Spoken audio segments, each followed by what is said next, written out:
বিবাহিত যারা আছে, এই যে দেবর আর ভাবি, এই যে শালি আর দুলা ভাই, মধুর সম্পর্ক না এগুলা? দাঁড়া এগুলো মধুর সম্পর্ক। দেখা যায় সুবহানাল্লাহ, এই যে আমার এখানে ফোন আছে না, আমাদের অফিসিয়াল পেজ আছে, অফিসিয়াল পেজে যত প্রশ্ন আসে দেখি ম্যাক্সিমাম জেনা কেন্দ্রিক, ব্যভিচার কেন্দ্রিক, পরকীয়া কেন্দ্রিক। একজন প্রশ্ন করেছে যে দুলা ভাইয়ের চরিত্র এত খারাপ ছিল, আর ওই মেয়ের বয়স তখন কম ছিল, 13 বছর বয়স। 13 বছর বয়সের মেয়ের দিকে সে চোখ দিয়েছে। যাকে বিয়ে করেছে তার সাথে তো সম্পর্ক আছেই। এটা কে? আচ্ছা, যাকে বিয়ে করেছে ওর সাথে তো সম্পর্ক আছেই। তারপরে আপনার শালির সাথে সম্পর্ক। এখন শালির সাথে তার 2 বছর ধরে সম্পর্ক করার পর সেগুলোর ভিডিও ধারণ করেছে, ধারণ করে তাকে ব্ল্যাকমেইল করছে যে যদি আমার সাথে খারাপ কাজে সে রাজি না হয় তাহলে এই ভিডিওগুলো ভাইরাল করে ফেলবে। এই যে অনলাইনের যুগ, এখন তো মানুষ নিশ্চিন্তে মানুষ যে একটা প্রাইভেট লাইফ লিড করবে সেটাও করতে পারে না। প্রাইভেট লাইফের সব কিছু রেকর্ডেড হয়ে যায়, হয় না? এটা একটা ফিতনা, মহা ফিতনা। এখন সে রেকর্ড করেছে, এইভাবে ব্ল্যাকমেইল করে এই শালীর সতীত্ব নষ্ট করলো। 1 বছর 2 বছর না, 3 বছর ধরে। এখন এই মেয়ে প্রশ্ন করছে পেজের মধ্যে যে এখন তার মানসিক অবস্থা এতই খারাপ, সে জিজ্ঞাসা করছে আমি যদি আত্মহত্যা করি তাহলে আমার পাপ হবে কিনা।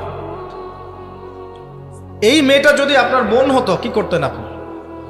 আল্লাহ না করুক এই মেয়ে যদি কারো মেয়ে হতো তাহলে কি করতেন আপনি? আপনার কাছের কেউ হলে আপনি কি করতেন? এখানে ওই শাস্তিটা না বলে সামনে যেতে পারছি না।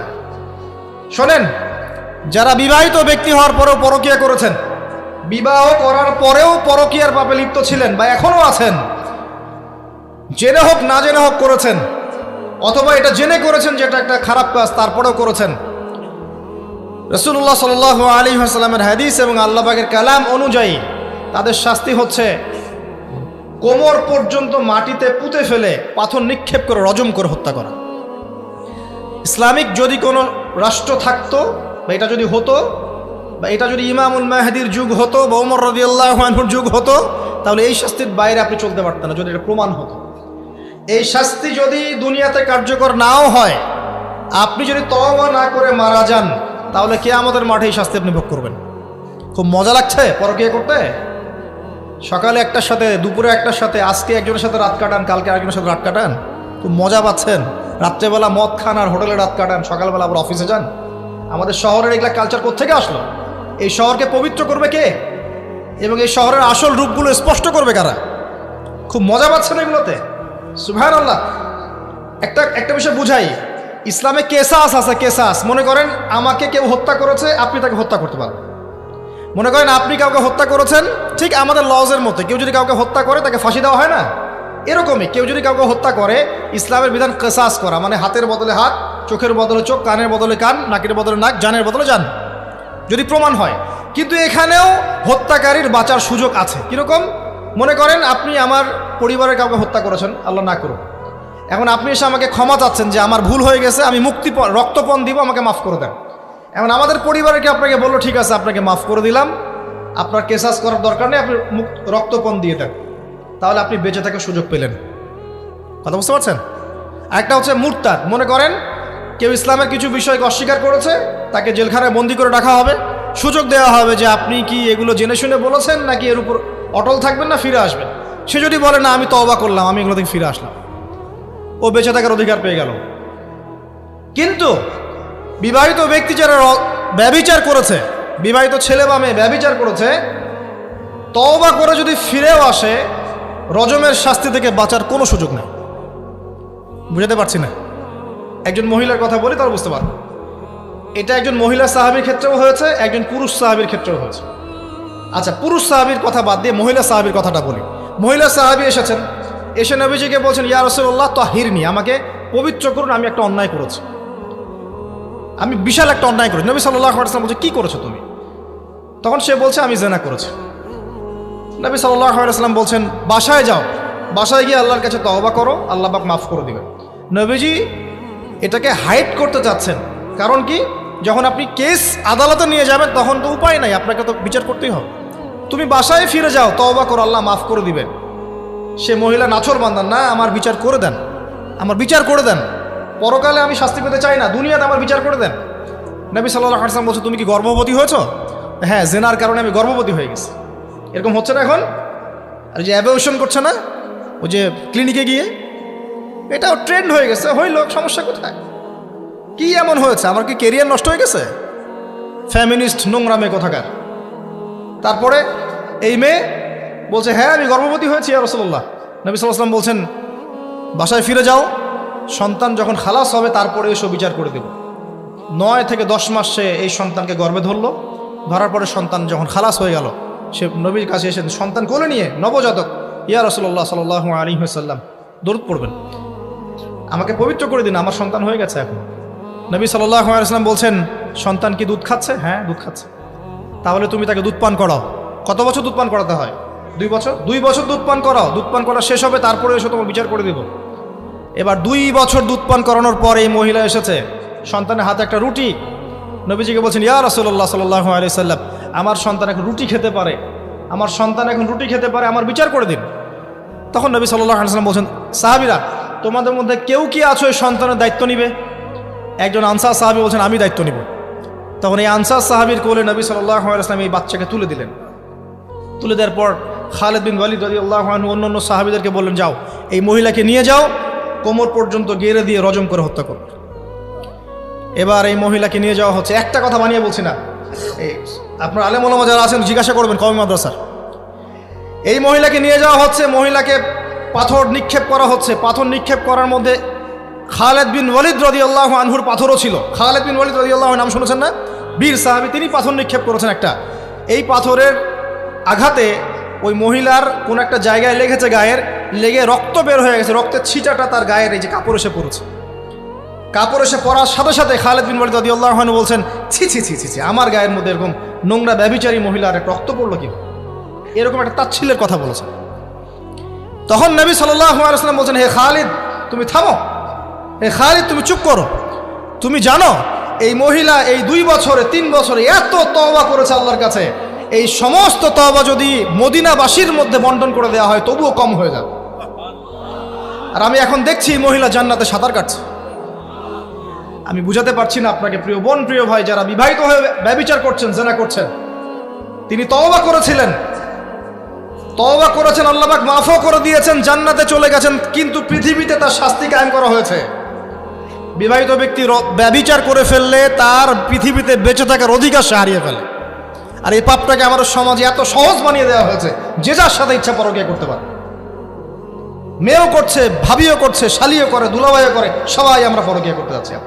পরকীয়ার সয়লাভ বন্ধ করতে হবে, পরিবারে পর্দা কায়েম করতে হবে, অপসংস্কৃতি ঠেকিয়ে দেন, এগুলা চ্যানেলগুলো বন্ধ করে ফেলেন বাসা থেকে। ইসলামিক সমাজ কায়েম না করতে পারলে আমাদের মা বোনরা সব নষ্ট হয়ে যাবে দিন দিন। আর পরিবারের ইজ্জত যখন চলে যায়, কোনো কিছুর বিনিময়টাকে ফিরে পাওয়া যাবে না। কেন পরকীয়া করতে গিয়েছেন? আল্লাহ, আপনার যদি এতই চাহিদা থাকে আরেকটা বিয়ে করেন না কেন? বিয়ে করতে সাহস কুলায় না নাকি? বিয়ে করলে যে স্ত্রীকে নিয়ে সূর্যের আলোতে ঘুরতে হয়, ওই জন্য ইঁদুরের মতো রাতের বেলা অন্ধকারে আপনি থাকতে চান, সিংহের মতো সকালবেলা সূর্যের আলোকে স্নান করতে পারেন। কথা বুঝতে পারেন না?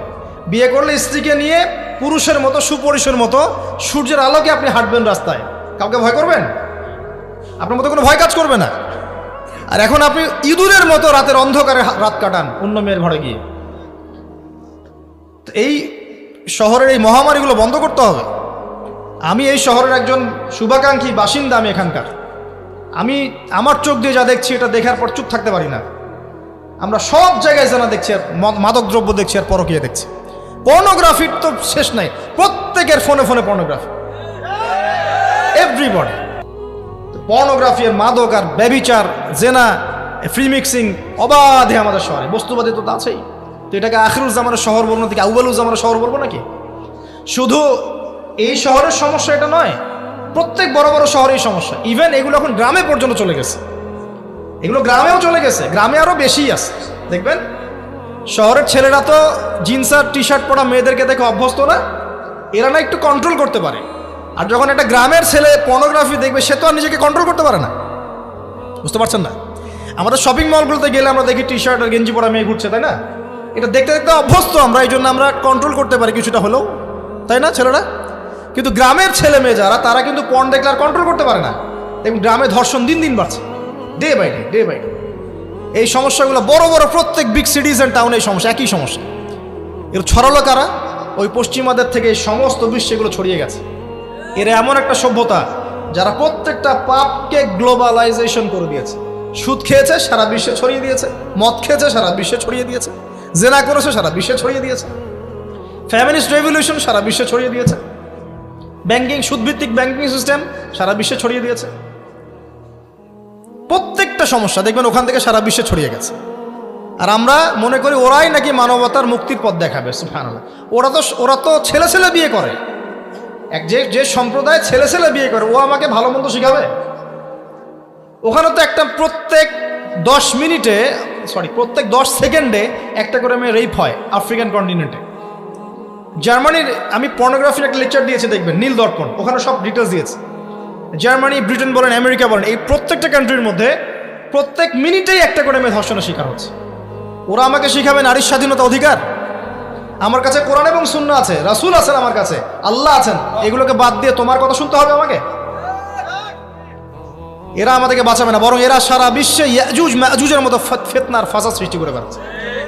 আসুন, একটা ব্যাখ্যার অনেক কথা হয়ে গেল। আল্লাহর ওয়াস্তে যুবক যুবতী যারা আছো, লেকচার যদি কানে যাবে, আজকেই জেনা থেকে তওবা করতে হবে। জেনার ধার কাছে যাওয়া যাবে। হালালভাবে বিয়ে করো। যদি তোমার খুব যৌন চাহিদা থাকে, তোমার অনেক চাহিদা, তোমার অনেক সম্পত্তি আছে, ব্যালেন্স করতে পারো, একাধিক বিয়ে করো, কি সমস্যা? পরকীয়া করতে যাচ্ছেন কি জন্য? করবেন না।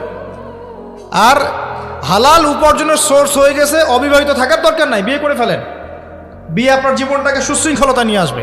আমি গার্ডিয়ানদেরকে রিকোয়েস্ট করবো যে বিয়েটাকে সহজ করে দেন, কঠিন জটিল করেন না, জেনা বাড়তে থাকবে। না হলে যে সন্তান, যে ছেলেটাকে মেয়েটাকে ছোট মনে করছেন না, ছোট নাই, সে অলরেডি 4-5 ঘাটের পানি খেয়ে আসছে, দেখবেন। আপনারা পরিসংখ্যান দেখেন, বাংলাদেশের ইয়াং ইউথ জেনারেশন যারা আছে, এদের মধ্যে ম্যাক্সিমামই বিবাহ বহির্ভূত সম্পর্ক স্বাদ পেয়ে গেছে অলরেডি। স্কুল কলেজ পাশ করেনি, এখন পর্যন্ত যৌন সম্পর্ক করে বসে আছে। আর ছোট ছোট মেয়েগুলোকে ছোট মনে হয়, বদের হাড্ডি সবগুলো। সব জায়গায় দেখবেন এরা বেশি পদের হাড্ডি। কেন বলছি জানেন? এরা ছেলেদেরকে সিডিউস করে। ভালো মেয়ে কোথায় খুঁজে পাবেন এখন? খুব রেয়ার, খুব ডিফিকাল্ট, খুবই ডিফিকাল্ট। এমনকি আর ভিতরে কথা বলতে গেলাম না, আমার ফ্যামিলির, আমাদের স্ত্রীরা তো মাদ্রাসায় পড়েছে, পড়ে নাই? ভিতরে কথা বলতে গেলাম না, মাদ্রাসায় পড়া মেয়ে কেমন করে এগুলা কাজ করতে পারে? অতএব বিয়েটাকে সহজ করেন, জেনাটাকে বন্ধ করেন, পরকীয়ার রাস্তা বন্ধ করেন। এগুলো শাস্তি দুনিয়াতে না পেলেও পরকালে পেতে হবে। কিন্তু রাসূলুল্লাহ সাল্লাল্লাহু আলাইহি ওয়াসাল্লাম মেরাজের রাতে গিয়ে দেখে এসেছেন যে একটা চুলা দেখেছেন, চুলা তন্দুর চুলার মতো, নিচের দিকটা ফাঁপা, উপরের দিকটা সরু, আগুন জ্বলছে দাউ দাউ করে, এক শ্রেণীর মানুষকে পোড়ানো হচ্ছে। আগুন যখন ফ্লো বাড়ছে, মানুষ উপরে আসছে, ফ্লো কমছে, নিচে নামছে, এভাবে আর কি। রাসূলুল্লাহ সাল্লাল্লাহু আলাইহি ওয়াসাল্লাম জিজ্ঞাসা করলেন, ইয়া জিবরিল, এরা কারা? জিবরাইল আলাইহিস সালাম বলছে, এরা আপনার উম্মতের সেই সব ব্যক্তি যারা জেনার পাপে লিপ্ত ছিল, এবং তাদের এই আযাব থেকে এত দুর্গন্ধ বের হচ্ছে কল্পনা করতে পারবেন না। আর এক শ্রেণীর লোককে দেখেছেন, সামনে এই যে ভালো গোশত, পাশে খারাপ পচা গোশত, বসে বসে পচা গোশত খাচ্ছে, ভালো গোশত খাচ্ছে না। শাস্তি হচ্ছে কবরে, বারজাখের জগতে। নবী জিজ্ঞাসা করছেন, এরা কারা? জিবরাইল আলাইহিস সালাম বলছে, এরা হচ্ছে আপনার উম্মতের সেই সব ব্যক্তি যাদের ঘরে পবিত্র স্বামী ছিল, পবিত্র স্ত্রী ছিল, তাদের সাথে সন্তুষ্ট না থেকে তারা পরকীয়া করেছে। আল্লাহ পাক আমাদের শহরটাকে হেফাজত করুন। আমি এখানে একটাই সলিউশন, ইসলামিক অনুশাসন, আদারওয়াইজ অন্য কোনো সলিউশন নাই। কতক্ষণ ভালো থাকবেন আপনি? চতুর্দিক থেকে আপনাকে জেনায় উদ্যুক্ত করা হচ্ছে। আপনি অনলাইনে ঢোকেন, এই যে ফোনটা নেন, ফেসবুকে ঢোকেন, ইউটিউবে ঢোকেন, খালি জেনা আর জেনা। মানে জেনাটাকে এমনভাবে দেখানো হয় যে কি যে মজার একটা বিষয়, কি যে মজা একটা। অথচ জানেন, জেনার মধ্যে যার্রা পরিমাণ কোনো সুখ নাই। আপনি হালালভাবে বিয়ে করেন, আপনি যে সুখটা পাবেন, আপনি শত শত জেনা করলে সেই সুখ পাবেন না। এটাকে দেখানো হয়, এই যে পর্নোগ্রাফি যা দেখায়, সবই ভুয়ার বানোয়ার। এটা টোটালি বানোয়ার জিনিস। শুটিং আছে না, শুটিং, ওই যে নায়ক নায়িকা নাচানাচি করে, শ্যুট করে না, ঠিক সেমভাবে এটাকে শ্যুট করা হয়। এগুলো শুটিং জাস্ট, আর কিছু না। তো কেন ছড়িয়ে দেওয়া হলো?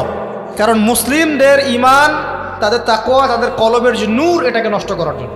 কারণ মুসলিম যুবকরা যদি ইসলামের আলোয় উদ্ভাসিত হয়, তাদেরকে ঠেকানো এত সহজ নয়। তাদের দ্বারা ইনশাআল্লাহ দেশ, জাতি এবং উম্মার খেদমত হবে। এই কারণে তারা সুকৌশল এটা করেছে। আসেন, অনেক লম্বা না করে আমি ফিনিশিংয়ের দিকে টানছি এখন এদিক থেকে। দ্বিতীয় ব্যাখ্যা এটা হতে পারে যে সমাজে ন্যায় অন্যায়, হক বাতিলের মানদণ্ডই কি হবে? উল্টে যাবে। উল্টে গেছে কিনা? মানুষ এখন মিথ্যাবাদীকে সত্যবাদী মনে করে কিনা? এবং ওয়ার্ল্ডে যত বড় বড় মিথ্যা নিউজগুলো হয়, সবাই এগুলোকে সত্য মনে করে না। আর সত্য নিউজগুলোকে মানুষ মিথ্যা মনে করে। আমানতদার একটা ব্যক্তি বলে যে চরম খেয়ানতকারী ব্যক্তি বলে আমানতদার। যার চরিত্র দেখবেন সবচেয়ে খারাপ, ওকে বলছে একেবারে কি চরিত্র, মহান চরিত্র অধিকারী। আর সবচেয়ে উন্নত চরিত্র অধিকারী নবী সাল্লাল্লাহু আলাইহি ওয়াসাল্লামকে মানুষ গালি দেয়, তাই না? তো দেখেন, মানদণ্ড উল্টে গেছে। আরেকটা ব্যাখ্যা বলছি এই হাদিসের শব্দটার, আনতালি দালামাতু রাব্বাতুহা। হ্যাঁ, সত্যি সত্যি দাসী মনিবকে জন্ম দিতে পারে, এটা বোঝার জন্য এই যুগটাই সবচেয়ে উৎকৃষ্ট। কিভাবে জন্ম দিতে পারে দেখুন, একটু মনোযোগ দেন। ফ্যামিনিস্ট রেভলিউশনের কারণে বহু মেয়ে বাইরের সভ্যতা, যারা এইসব কান্ট্রিতে না, বাইরের কান্ট্রিগুলোতে বাচ্চা কাচ্চা নেওয়ার সময় পায় না। ফ্যামিনিস্ট রেভলিউশনের কারণে বহু মেয়ে বাচ্চা কাচ্চা নেওয়ার সময় পায় না। বাচ্চা নিবে কিভাবে? এখন সন্তান তো দরকার। তখন কি করে? মধ্যবিত্ত, নিম্ন মধ্যবিত্ত কান্ট্রিগুলো থেকে কিছু মেয়েকে হায়ার করা হয়। তাদের যে গর্ভটা, এটাকে হায়ার করা হয়, যে তোমার গর্ভে আমার স্পার্ম ইনজেক্ট করা হবে এবং 9 মাস সেখানে সন্তানটা হবে। তারপর সন্তান জন্ম দিয়ে তুমি তোমার অনারিয়াম নিয়ে চলে যাবে। মনে করেন, বুঝাচ্ছি, মনে করেন আমেরিকার একটা কাপল, ওদের তো মেয়েদের বাচ্চা কাচ্চা নেওয়ার সময় নেই। তো প্রোগ্রেস, এগিয়ে যাওয়া, ইজ্জতও থাকে না। 10-15 বছরের মধ্যেই সারা জীবন এভাবেই তারা চলে। 10টা 20টা জেনা হয়, এগুলো কোনো বিষয় না। ডিভোর্স তো সকালে বিয়ে হলে বিকেলে ডিভোর্স হয়। বাচ্চা কাচ্চা নেওয়ার ফুরসত নাই। এখন আমেরিকান এক মেয়ে ধরেন, এক ছেলে ধরেন, একটা শ্রীলঙ্কার কোনো মেয়ের গর্ভ ভাড়া করেছে। এখন গর্ভের সন্তান হলো। সন্তান জন্ম দেওয়ার পরে এই সন্তানটা নিয়ে তাকে তার অনারিয়াম দেওয়া হচ্ছে $10,000 $20,000 ডলার নিয়ে সে বাচ্চাটা দিয়ে দিল। এই যে বাচ্চাটা যে হলো, এই বাচ্চাটা হচ্ছে মনিবের, আর এই মেয়েটা হচ্ছে এখানে দাসী। এই যে দাসী তার মনিবকে জন্ম দিল কি দিল না? বুঝতে পারছেন না কথা মনে হয়? এই ব্যাখ্যাটা আজকে থেকে 30-40 বছর আগেও করা যেত না। এখন 30-40 বছরের মধ্যেই ব্যাখ্যাটা করা যায়। ইসলাম এভাবেই চিরপ্রাচীন, চির নতুন, চির আধুনিক।